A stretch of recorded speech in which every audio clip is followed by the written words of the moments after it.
nós vivemos uma época em que os altares do diabo estão ganhando no Brasil muita adoração da parte das pessoas. Eu tenho dó. Quando eu vejo um adolescente, uma criança, um homem, uma família, enveredando para isso.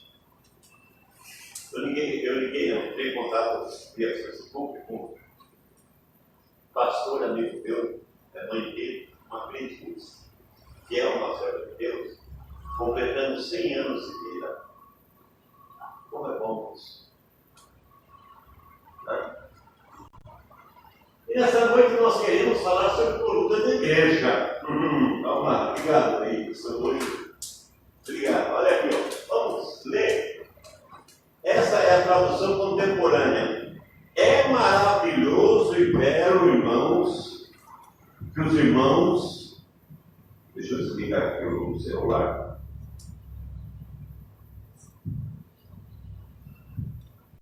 É maravilhoso e belo que os irmãos de união.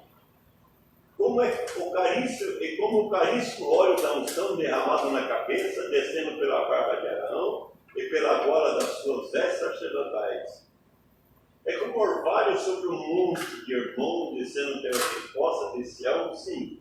É dali que esse eterno ordena a bênção e também a vida eterna. Irmãos, o que tem acontecido hoje é que as igrejas estão com colunas fracas. As colunas estão fracas. Quando nós olhamos para o Velho Testamento, para o Novo Testamento, nós verificamos que os apóstolos foram homens escolhidos para ser colunas das igrejas. Nós verificamos que os 12 homens comuns, das suas fraquezas, do seu pouco conhecimento, eles eram colunas da igreja. Nós verificamos, prezados irmãos, que, exceto Judas, que veio atrás traidor, a igreja foi fundada no dia de Pentecostes. Ela foi anunciada por Jesus e fundada no dia de Pentecostes. E ali foi a coluna. A maioria das pessoas sabe que a coluna no edifício serve para sustentar e daí para decorar. A coluna ela tem um sustento para toda a parede. Se a coluna vai embora, como houve lá, terremotos, as paredes caem. Então a igreja não se sustenta se não tiver coluna e dão segurança para continuar. Eu tinha uma grande preocupação com a nossa igreja, que eu quero aqui que se levante colunas. Durante o meu ministério já vi igrejas serem constituídas e muitas serem fechadas. Igreja que de repente está naquele barulhão todo e depois fecha. Na rua da minha casa, ali perto da minha casa, da rua do Bradesco, eu peguei numa igreja lá que era um barulhão tremendo. Eles tinham montando um lençol assim.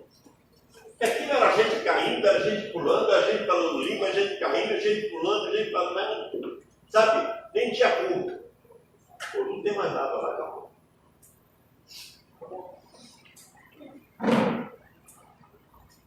Aqui acontece que os membros da igreja esquecem do maior compromisso que tem.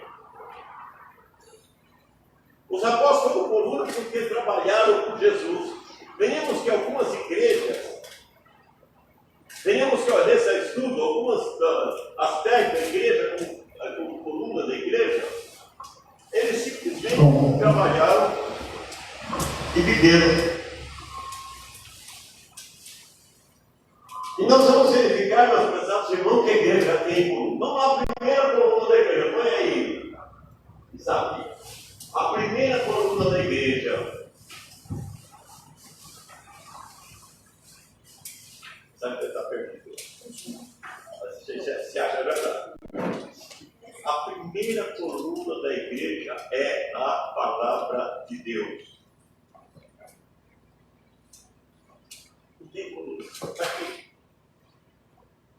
primeira coluna está aqui. É a palavra de Deus. Então, é interessante que você tem que viver a palavra. A primeira coisa que você tem que fazer é buscar a interpretação da palavra. A Bíblia, deixa a Bíblia aberta na porta ali em cima do móvel. Não adianta nada. Meus prezados irmãos, quando foi os diáconos, teve aquele problema na igreja, que as viúvas têm que ser sustentadas. Naquela época a viúva não tinha aposentadoria, a igreja tinha que se dar sustento às viúvas. Os discípulos falaram: olha, vamos colocar servos, que se dizem diáconos, para que eles cuidem da viúva, mas nós continuaremos na ministração da palavra de Deus. Nós continuaremos ensinando a palavra de Deus. Irmão, se eu sou filho de Deus, eu tenho que saber aquilo que meu Pai quer de mim. Se você é filho de Deus, você é meu Pai. Só que é o melhor, até o caminho. Qual o caminho? Às vezes o caminho é difícil. Filho chega: pai, quebrou o carrinho. Quebrou, meu filho. Tá bom. Você quebrou o carrinho? Tá bom. Vê se dá para consertar. Se não der para consertar, joga no lixo. Tá bom. Pai, não dá para consertar não. Joguei no lixo. Ah, é, meu filho? Tá bom. Tudo bem. Pai, se eu comprar outro, eu não. Já comprei, você quebrou. Tá bom. Pai, então vamos ver. Quem sabe dá para consertar? Então vai lá, pega, vê se dá para consertar. Pai, eu acho que dá para consertar sim, pai. Dá sim. Acho que se compra um parafusinho aqui, um parafusinho lá. Vai dar para consertar sim. Tá bom, meu filho. Só conserta? Eu não. Você conserta. Pai, mas eu não sei. Aprenda. Pai, vai ser o seguinte: tem que comprar os parafusos, pai. Ô, meu filho, eu não quero você na rua, eu vou comprar os parafusos. Tá bom, pai. Então, quando o senhor traz o parafuso, primeiro você quebra o cofrinho e pega o dinheiro lá para comprar os parafusos. Não, pai, toma o seu dinheiro. Compra com o seu dinheiro. E traz que você conserta. O pai que tem disciplina assim.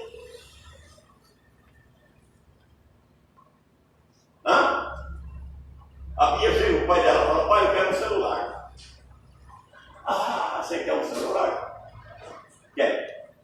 Mas é o seguinte: a partir de hoje, você vai trabalhar cuidando da casa, cuidando disso, cuidando daquilo, sua mãe vai ficar só com isso, vai fazer isso. Depois, aí você vai, vou comprar e vou te pagar o celular por mim. Seu pai falou para mim: comprei um negócio para o meu filho, um notebook, e ele está pagando. Sim, não dá. Então não tem, sim, não dá. E uma vez a minha neta chegou para mim e falou: o senhor pode dar um computador? Computador muito lindo, de primeira linha. Tá bom, então você vai trabalhar para mim. Vai trabalhar todos os dias até meio-dia para pagar o computador. Sabe que é uma coisa que eu fiz errada? Comprou o computador, ela recebeu o computador e falou: a partir de amanhã eu não trabalho mais, eu pedi demissão. E nunca mais trabalhou. Eu não tinha ficar mal com a minha neta, né? Que se fosse minha filha eu tomava e buscava, mas não tinha ficar mal com a minha neta, né? Irmãos, a primeira coisa que tem que fazer: se eu sou filho de Deus, se eu quero ser coluna de Deus, eu tenho que buscar a interpretação das Escrituras. Olha só, buscar a interpretação. E Pedro interpretou quando foi a visita do Espírito Santo. O que é isso, Pedro? E depois o que aconteceu? Aí Pedro disse: é Joel 2, 29 e 32, que diz assim: e depois disso derramarei o meu Espírito sobre todos os povos, sobre os filhos, filhas, profetizarão, os velhos terão sonhos e os jovens terão visões. Até sobre o servo e a serva derramarei Espírito naqueles dias. Mostrarei maravilhas no céu, na terra, sangue, fogo, nuvem e fumaça. Então, na realidade, meus prezados irmãos, eles interpretavam a Escritura. Eles sabiam o que estava dizendo a Escritura. Eles conheciam o que estava na Escritura. Eu tenho vários textos aqui, mas vou falar apenas alguns.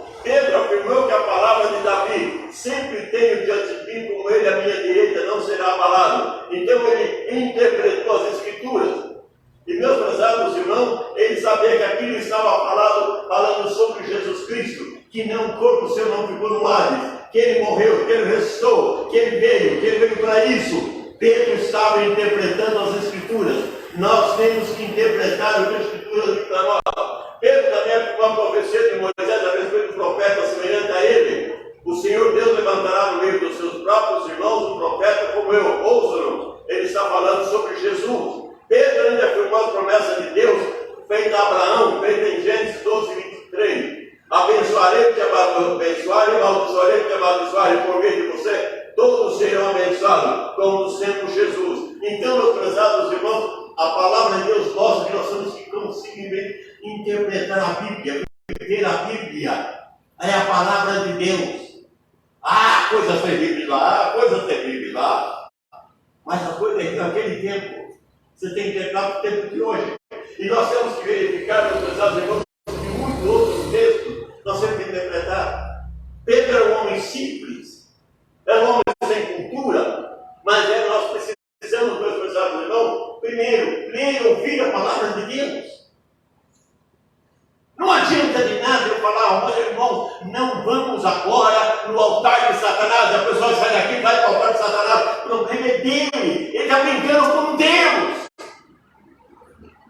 Então a primeira coisa que nós temos, meus prezados irmãos, é ler e ouvir a palavra de Deus.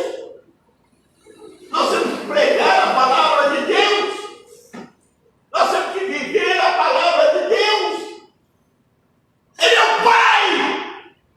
Eu aceitei Jesus. E como Jesus agora, Deus é meu Pai. E meu Pai manda em mim.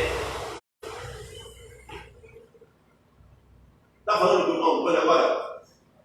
Minha casa com 25 irmãos. Ai, que não obedecesse meu pai. Ai, que não obedecesse minha mãe. Os pais eram obedecidos. O maior problema de enfrentar nos dias de hoje é que os crentes não estão cheios de teorias do mundo. Eles simplesmente jamais são dispostos a usar a palavra. Porque falaram isso, porque eu li isso na internet, porque eu vi isso, porque... Não! O Fabiano tem um testemunho que eu achei muito bonito. Ele escreve para as pessoas, ele responde para as pessoas, dizendo: olha, o que você achou desse carnaval? Um monte de município interônio. Ele falou assim: vocês estão vendo isso? Não estão vendo o movimento espiritual que está acontecendo nos Estados Unidos? Não estão vendo as coisas boas que Deus está fazendo? Não tem visto agora para ver as coisas de Deus, só as coisas do diabo? Então, meus prezados irmãos, muitas vezes é no crente usar a palavra de Deus para julgar o irmão. Ai, irmã Rejane, a palavra diz isso. Está doido aqui na ponta do língua. A língua para julgar o irmão. Para julgar então. É muito fácil. Para julgar a igreja. Mas jamais para viver. Irmão, a palavra de Deus é para mim inteira. Essa igreja só vai crescer no momento em que nós vamos viver a palavra de Deus. Graças a Deus pelos crentes que são colunas pela palavra que vivem. Graças a Deus pelos crentes que vivem a palavra de Deus. E nós temos aqui, meus prezados irmãos, quem não tem compromisso com a palavra de Deus, falta na vida dele tudo. Falta uma conversão genuína. Falta uma conversão genuína. Segunda coisa, buscarem a interpretação dos ensinos de Jesus. Jesus ensinou muitas coisas aos seus discípulos, apóstolos, que eles não entendem. Jesus falou coisas que não entenderam naquela hora, mas depois de completar a ressurreição de Jesus, entenderam. Jesus disse assim: o que eu faço, tu não sabes agora, mas vamos entender. Mas nós temos que conhecer o que Jesus quer de nós. Jesus é o nosso exemplo. Nós olhamos para Moisés, é o que ele falou de Jesus. Nós olhamos para Davi, é o que ele falou de Jesus. Nós olhamos para Jonas, é o que ele falou de Jesus. É o que ele falou de Deus. Quando Jesus falava a morte e a ressurreição, eles não podiam entender. Não dava para entender. Mas depois de ver Jesus ressuscitado, lembrado das palavras ditas, é necessário que o Filho pecadores, seja crucificado, ressuscita ao terceiro dia. Aí lembraram das suas palavras. Irmãos, qualquer coisa que nós vamos fazer, vamos lembrar da palavra de Jesus. Qualquer coisa que nós vamos fazer, vamos lembrar da palavra de Jesus. Depois de receberem a bênção do Espírito Santo, os discípulos da apóstolos estavam capacitados para lembrar dos ensinos de Jesus. Mas enquanto o Espírito Santo não atuou no coração dele, enquanto não foram cheios do Espírito, enquanto não buscaram a unção do Espírito, enquanto o Espírito Santo não teve posse na vida deles, eles não sabiam o que fazer. Eles não lembravam o que Jesus dizia. A Bíblia diz, o próprio Jesus disse: mas o Conselheiro, o Espírito Santo que o Pai enviará em meu nome, ele ensinará todas as coisas, vem para lembrar tudo o que eu disser, e com experiência entenderam tudo que Jesus ensinara. Então, na realidade, irmão, se você está cheio do Espírito Santo, você entende. Agora, se você estiver cheio de mágoa, não entende. Você não entende. Se você estiver cheio de problemas, você não entende. Se você estiver longe de Deus, você não entende. Você vai querer viver esse mundo? Não há interesse nenhum. Nós não entenderemos na convenção, só vamos entender a palavra de Deus, a mensagem de Deus, quando começar a viver a palavra. Deus vai trabalhar na nossa vida como será. Nós, membros da igreja, no batismo do Espírito Santo, é muito mais fácil de viver a palavra depois de receber o batismo. Crente cheio do Espírito Santo é aquele cheio da palavra. Crente cheio, enquanto a ação do Espírito Santo não for realidade na vida do crente, enquanto ele não tiver o Espírito Santo, está trabalhando com o Espírito Santo tomar conta da vida dele, ele não vai entender a palavra. Ele não vai entender. Outro dia eu lendo a declaração de um ateu, ele disse: eu não creio num Deus assim, assim. Não vai crer mesmo. Não é para ele. Buscar as revelações do Espírito Santo.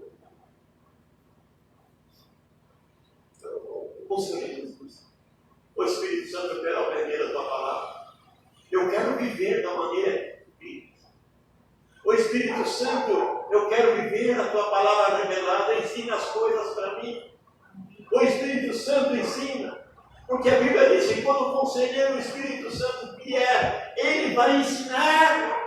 Ele vai ensinar. Se você não vive, não vai aprender nunca. Eu entendo da Bia quando eu queria saber as coisas.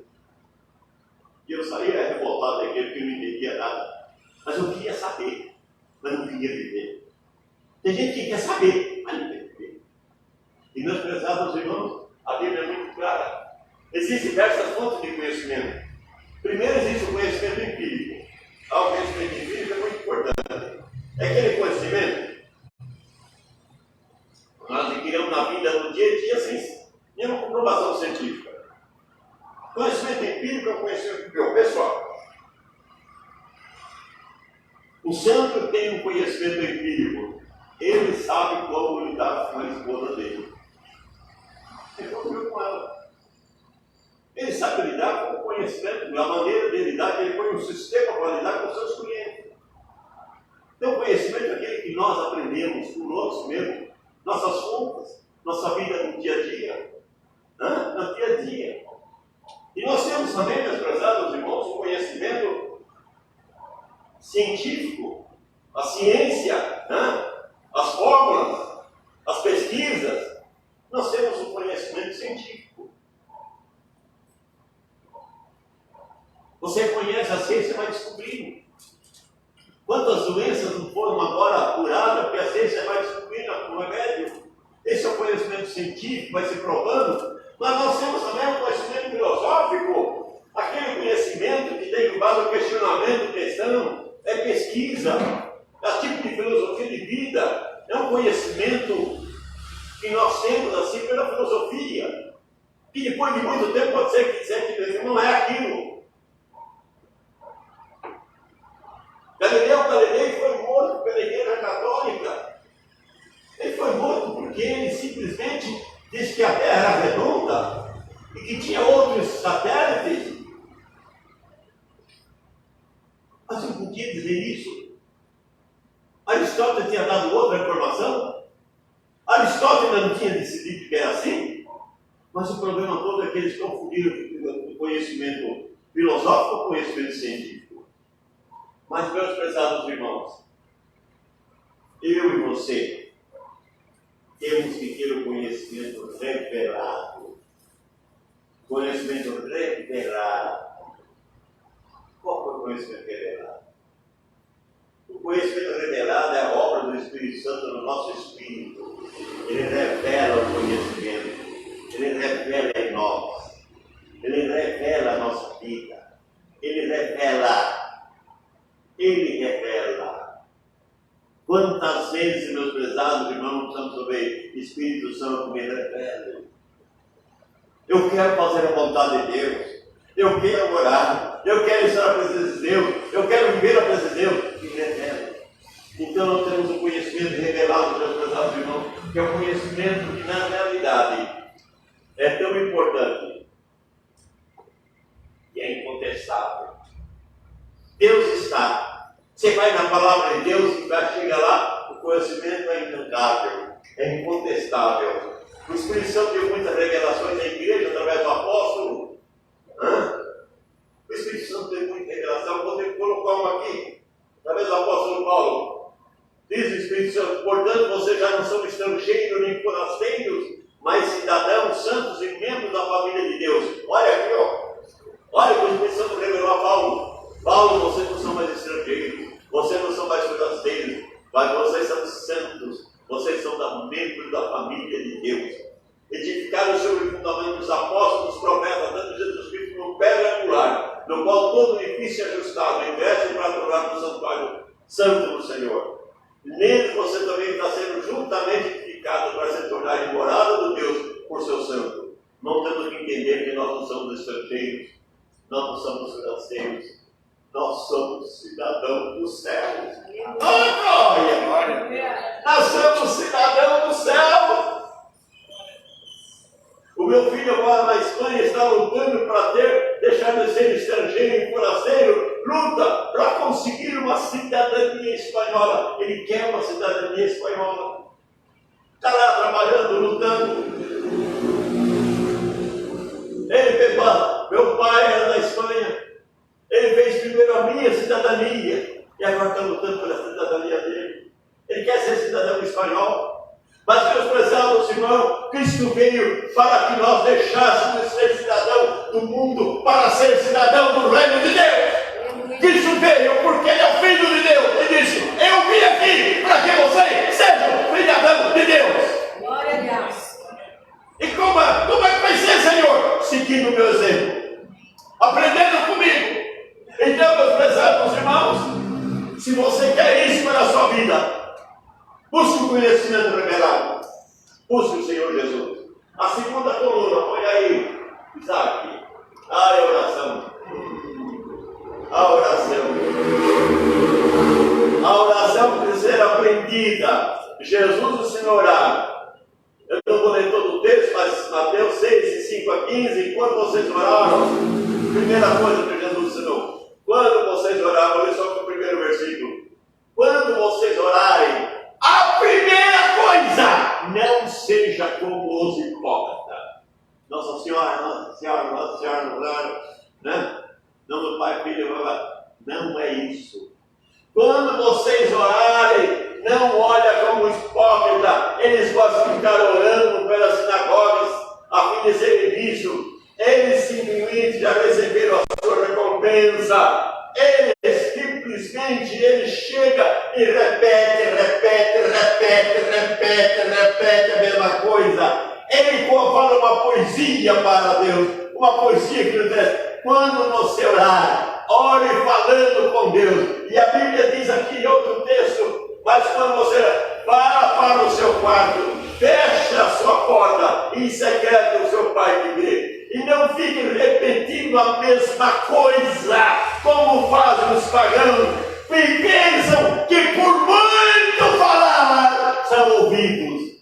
Não, você vai ser ouvido quando você falar de coração. Sim, glória a verdade. Quando você abrir o coração, não é falar muito não. Não adianta. Não adianta.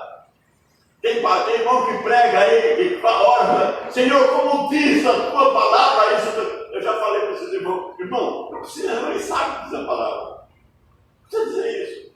Precisa cobrar Deus. Então a Bíblia mostra, meus prezados irmãos, que nós temos que aprender a orar. Não fique repetindo. Porque o Pai já sabe o que vocês precisam. Ele sabe mais do que vocês. Ele sabe mais. Então, quando você for orar, a primeira coisa diz: Pai nosso que está no céu. Primeiro lugar, santificado seja o teu nome. Você não reconhece a santidade dele, não recebe nada. Não adianta. Primeira coisa, Pai, santificado seja o teu nome. Eu respeito o santo. Pai, eu sou o cidadão do reino, então venha o teu reino na minha vida, para mim viver como cidadão do reino. Porque se você orar e não viver como cidadão do reino, você está perdendo tempo. Você está perdendo tempo. Você está perdendo tempo. Pai, seja feita a tua vontade, porque a minha, não. E eu quero que seja feita a tua vontade da mesma maneira que a tua vontade é feita no céu. Eu quero fazer aqui na terra.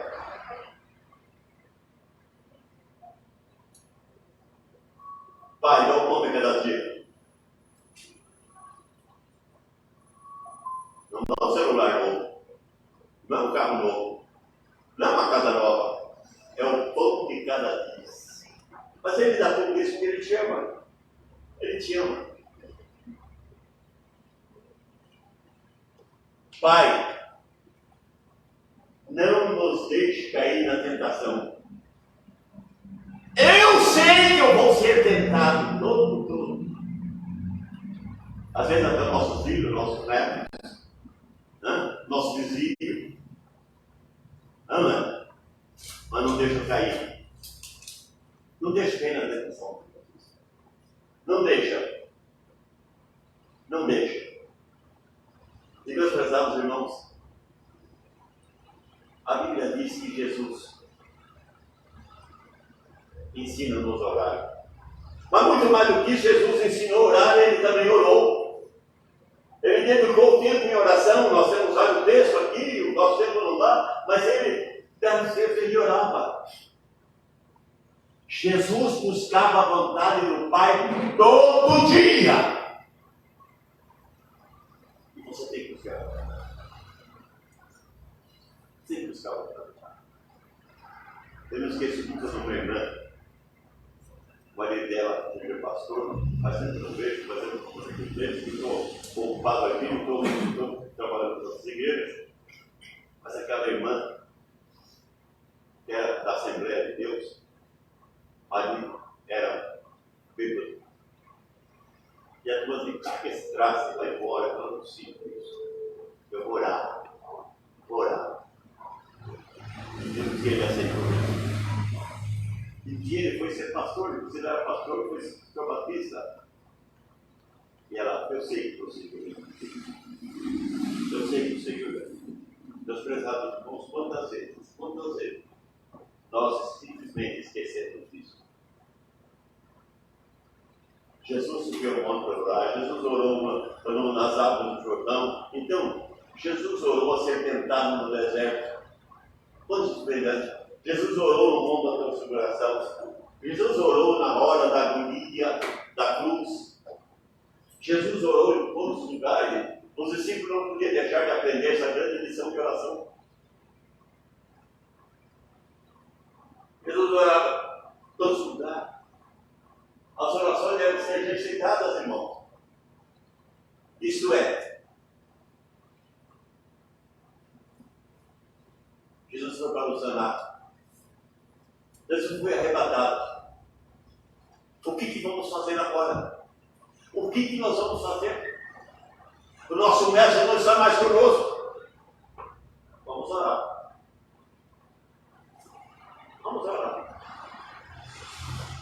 Então, eles subiram no templo para orar. Eles iam orar em casa, eles iam orar no templo. É interessante que quando eles chegaram no templo, na porta principal, tinha lá um aleijado que há muitos anos estava lá pedindo esmola. E olhou para ele e falou assim: "Não é uma esmola." Ele disse: "Eu não tenho dinheiro, eu não tenho casa, eu não tenho roupa, mas o que eu tenho te dou. Em nome de Jesus, levantei a autoridade."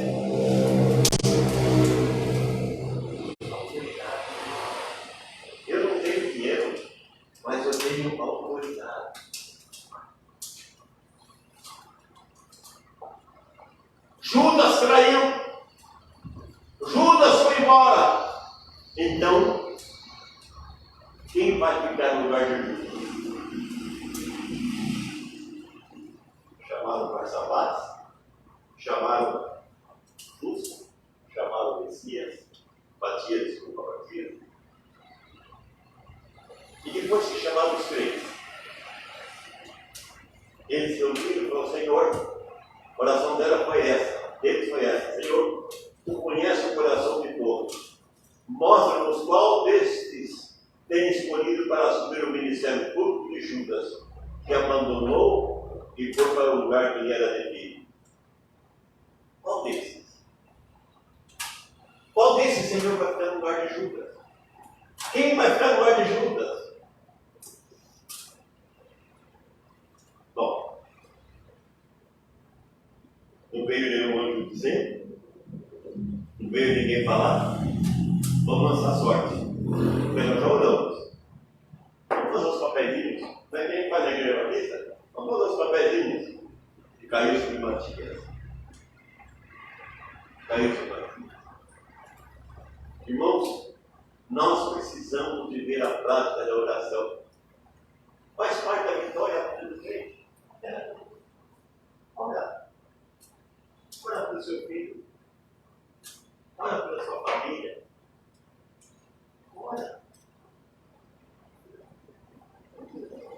É o alimento suficiente na sua vida. Faz parte da vitória da vida da igreja. Às vezes tem coisa para você parar de orar. Ana simplesmente era destratada, porque o seu marido tinha 2 esposas e ela não tinha filhos. E ela simplesmente foi no templo orar. E ela começou a orar e chorar, e orar e chorar. E ele achou que ela estava bêbada. Achou que ela estava embriagada. Catou a Ana dali e falou assim: "Para com isso, vai embora curtir a tua bebida lá fora." Ana estava chorando, pedindo a Deus que Deus abrisse a madre e lhe desse um filho. E que eu não podia falar assim: "Ó, seu filho, eu estou orando, você não." Aí ele disse: "Meu Senhor, eu estou bêbado, eu estou aflita, eu estou pedindo para o Senhor um filho. Eu quero que o Senhor abre minha madre e que eu tenha um filho."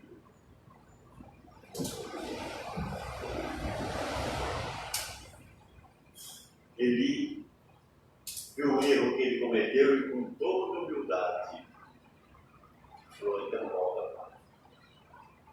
E depois que ela orou, ele falou assim: "O Senhor atenda a sua oração."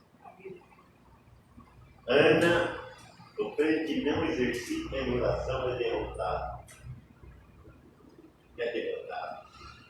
É uma derrota em cima da outra. E quando chega o problema, aí todos: "Pastor, orar, nós vamos para a igreja, vamos orar, vamos fazer campanha, vamos." Aí, não era melhor que orar antes? As orações é a base para a vitória.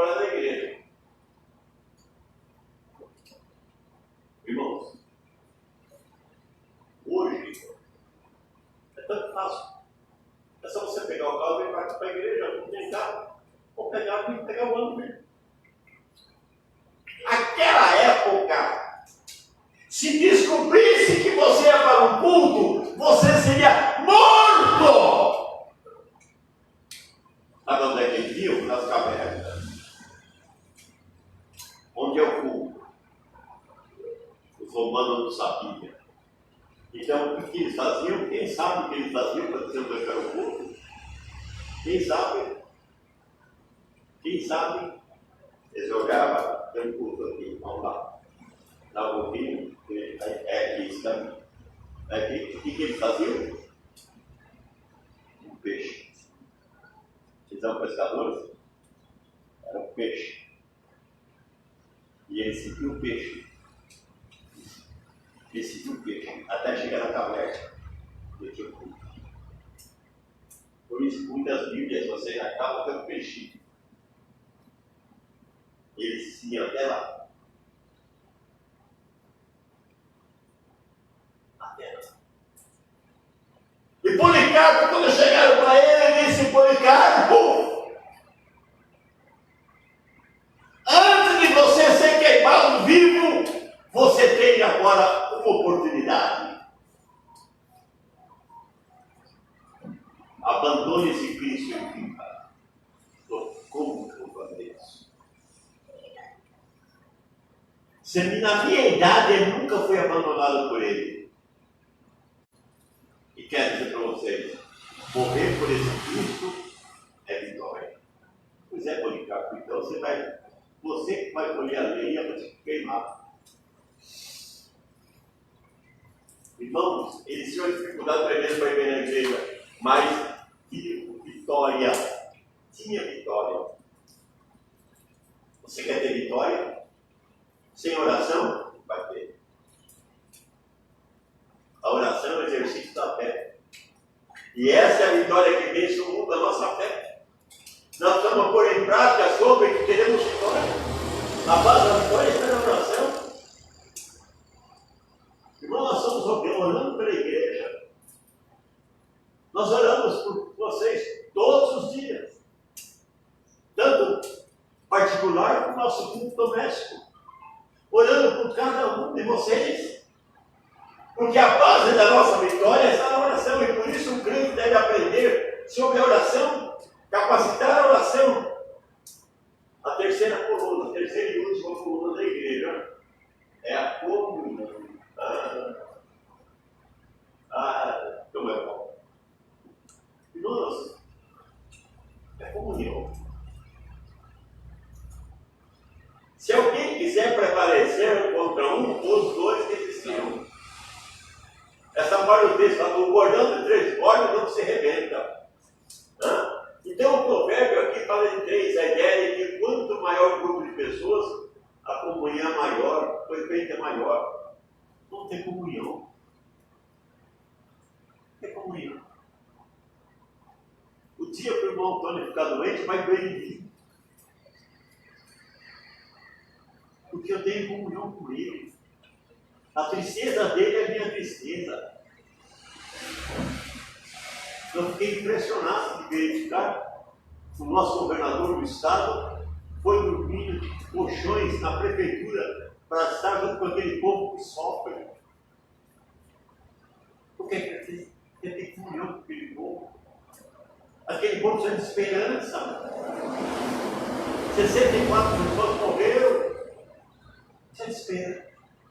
Nós precisamos de comunhão. Precisamos de comunhão. A Bíblia mostra, meus prezados irmãos, que a comunhão é muito importante. A comunhão era, ele se dedicava ao ensino dos apóstolos, a oração e a comunhão. E a comunhão. Todos estavam cheios de temor e muitas maravilhas eram feitas pelo apóstolo. Então a comunhão era parte do amor fraternal. O mundo respeita a comunhão. A derrota da igreja está no individualismo. Quando nós estamos nesse individualismo, a igreja, eu sou servo do meu irmão. E juntos nós somos servos do Senhor. Então nós somos servos do Senhor. A maior arma que o mundo respeita é a comunhão.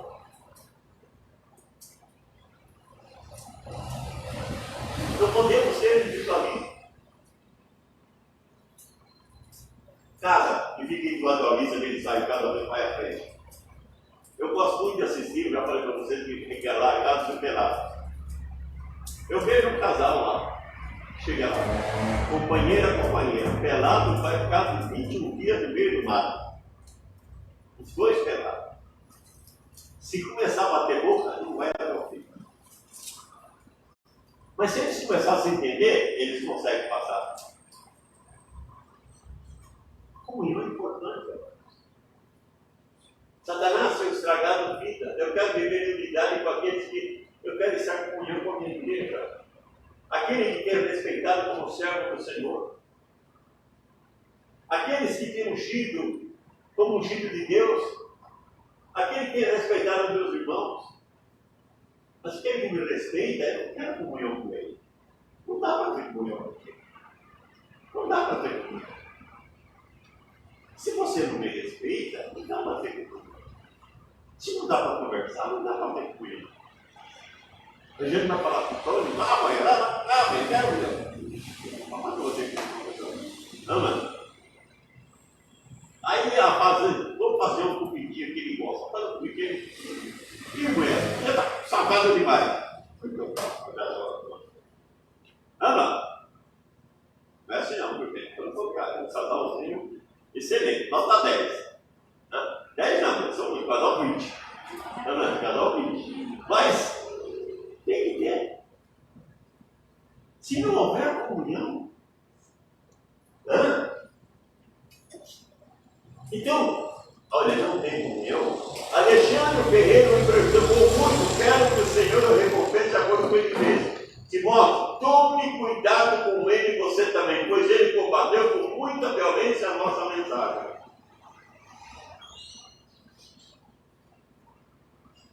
Puxa vida.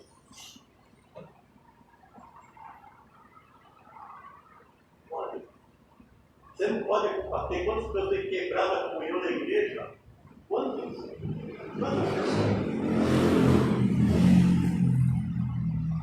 Eu falei no outro dia, falando com a Tânia é uma lutadora, ela luta com a vida dela. Ela tem uma família. Ela esteve ausente, voltou, graças a Deus. Nossa, eu estou aqui. Comunhão. Sabe?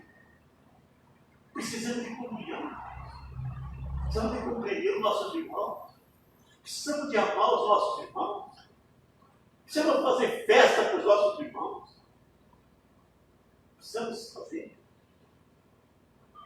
As pessoas simplesmente não estão nem preocupadas com a comunhão. Não é de Deus.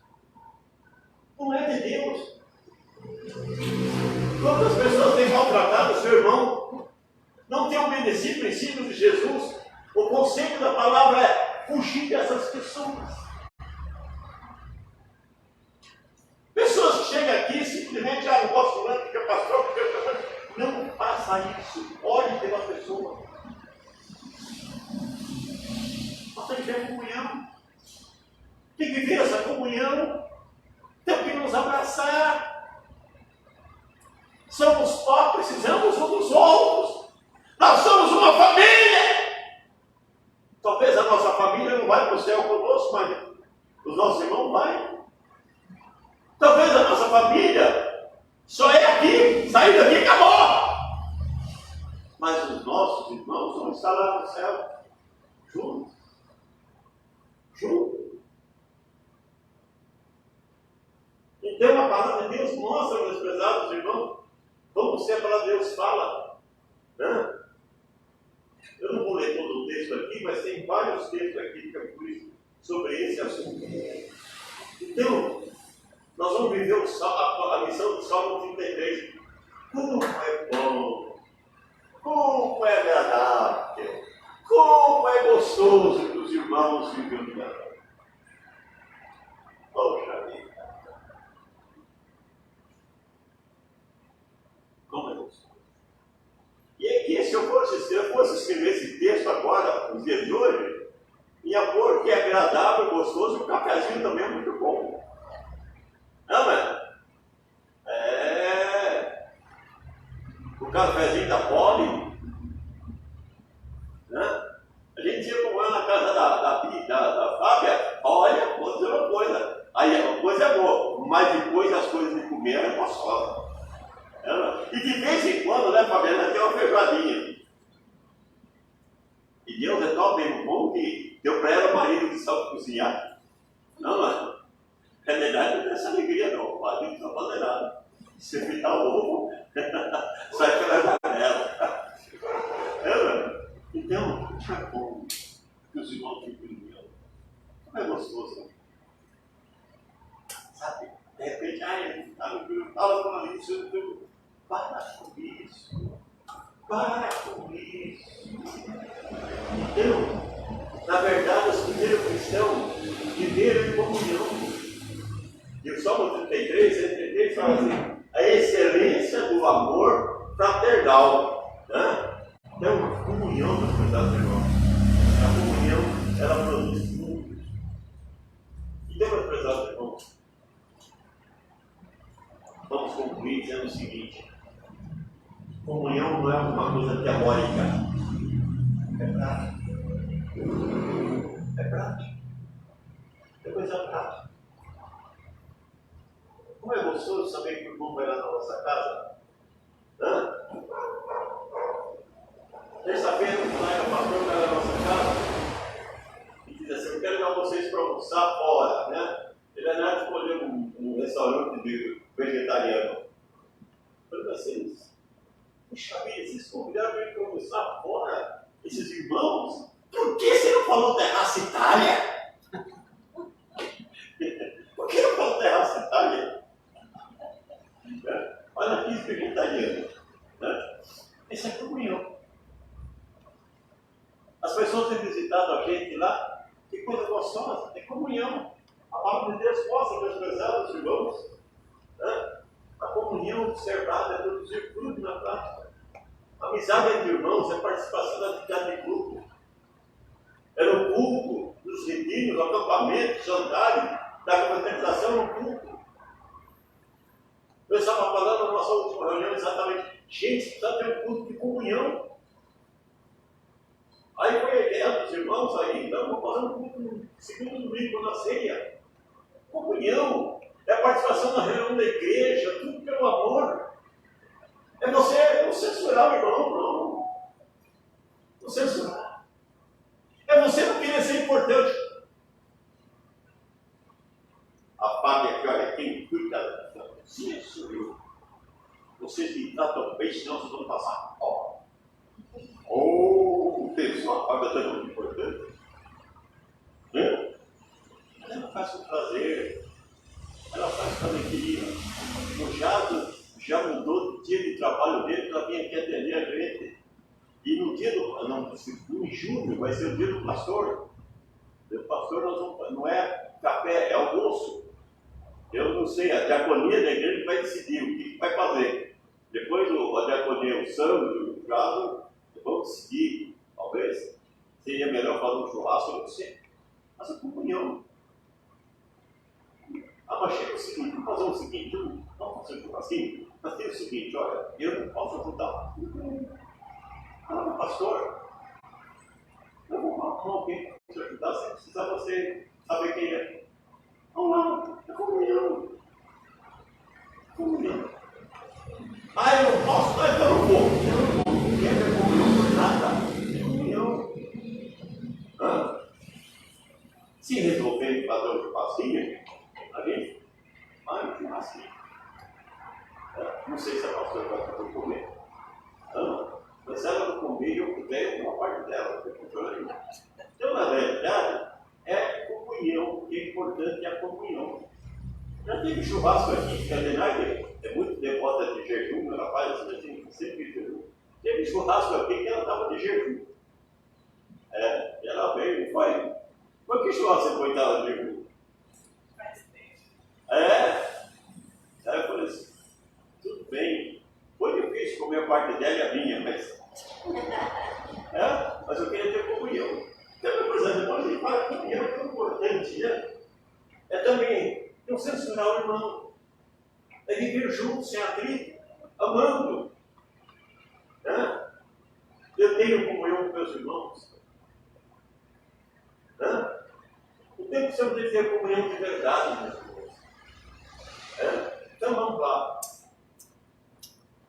Vamos fazer essa igreja, irmãos, uma igreja forte. Vamos fazer dessa igreja uma igreja que leia a palavra de Deus. Vamos aprender a palavra de Deus. Mas aquele que interpreta a palavra de Deus. Irmão, se você não tem orado, faça a partir de amanhã. Não faça nada antes de oração. A primeira coisa vai orar. Vai orar. Pega lá a Bíblia e fala assim, olha, não vai repetir palavras. E Deus não quer que você fale bonito, não. Não quer, não. Eu lembro da oração da minha mãe, que eu cheguei de supetão, ela estava orando. E ela estava falando, pai, para o Senhor, o Martim, não sabe como é que é o Martim? O seu Martim é complicado, não sei o que, tá bom. Aí depois, o Senhor, não vão, está na igreja, os problemas dele são esse, ajuda lá meu filho, João. Quer dizer, ela conversava com Deus. Então você percebe que ela estava conversando com alguém. Eu fiquei assim, conversando com alguém, abri a porta. E ela estava conversando com Deus. Minha mãe estava conversando com Deus. Você não tem que aprender nada, não tem que decorar nada. Tem que fazer sinal, não precisa sinal nenhum. Precisa. Você simplesmente precisa de orar. Orar. E meus pesados irmãos, eu não posso reclamar da comunhão dessa igreja. Eu tenho, graças a Deus, a nossa igreja tem muita comunhão. Eu acho que nós estamos vivendo hoje muito bem. Nós temos muita comunhão. Mas vamos trazer mais. Se tiver qualquer coisa, não vou fazer qualquer coisa, mas acontece o seguinte, acontece que eu não posso. Pode. Eu devo.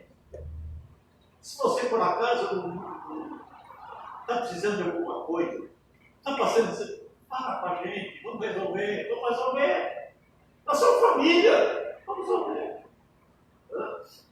Apareceu nessa semana uma mulher lá com duas crianças lá e tal, poxa, pelo amor de Deus, uma ajuda e tal. Nem sabe disso é mulher, mas ela está dormindo. Ele já está descansando, eu devia estar completamente cansado. Eu falei, olha só. Vai, 2 leites, um pacote para caramba. E é o que meus filhos precisam de leite. Né? Sabe? É tão importante isso, eu acho. Eu tenho uma coisa para ver. Vamos viver, meus irmãos, a palavra de Deus, a oração. Vamos viver a comunhão. Vamos trabalhar para a nossa igreja. Irmãos, eu estou com muita esperança no ano de 2023. É um ano de luta, é um ano de problemas, é um ano de dificuldades. É um ano em que nós temos dificuldades em termos de finanças, em termos de saúde, mas eu estou com muita esperança. Porque eu sei que Deus vai fazer um reviravolta na nossa igreja. Deus vai levar nós a ter muita comunhão, a estarmos juntos, a orarmos juntos, a aprendermos a palavra juntos, a vivermos juntos. E às vezes nós temos algumas dificuldades. E o Fábio até na Bia, não sei o que, o Isaac, não sei o que, nossos filhos às vezes o meu tem 50 e quanto trabalho de casa. Assim vai continuar sendo. E depois que o pai foi, aí porque o pai foi encaixotado, você, meu pai, ali na tarde, né? Tem que aproveitar agora. Mas vamos ver isso. Deus tem alguma coisa especial para nossa igreja esse ano. Deus quer ver algo para você. Deus quer ver algo para você. Senhor nosso Deus, nós agradecemos, Pai Santo, porque, Senhor, nós sabemos, esperamos que a tua igreja tenha um avivamento e nós queremos que ela tenha.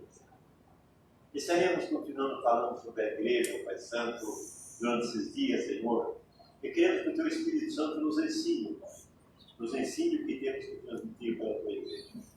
Obrigado, Senhor nosso Deus, pelos irmãos que vieram. Obrigado pela nossa vida. Obrigado pela nossa comunhão. Obrigado, Senhor nosso Deus, por cada um de nós. Senhor Deus, seja o teu servo, nosso irmão Cristóvão, meu Pai, para que seja apenas uma preocupação, que não tenha nada de errado com ele, e que ele possa estar aqui na campanha, no dia, na próxima quinta-feira, na campanha da família. Cuida do teu servo, Senhor. Nós sabemos, ó Pai, que quando nós lançamos campanha, quando nós lançamos trabalhos especiais, quando nós começamos a fazer, o inimigo vai trabalhar, vai tentar derrubar. Vai usar pessoas, ó Pai Santo, para prejudicar a igreja, Senhor. Vai usar pessoas, Senhor nosso Deus, mas nós sabemos em nome de Jesus que nós somos mais do que vencedores. Que Cristo é o Senhor. Cuida da tua igreja, cuida de cada um dos nossos irmãos. Cada um, cuida da nossa família. E com o amor de Deus, a graça do nosso Senhor Jesus Cristo, a consolação do Espírito Santo, seja com todo o povo de Deus, agora e sempre. Amém. Amém.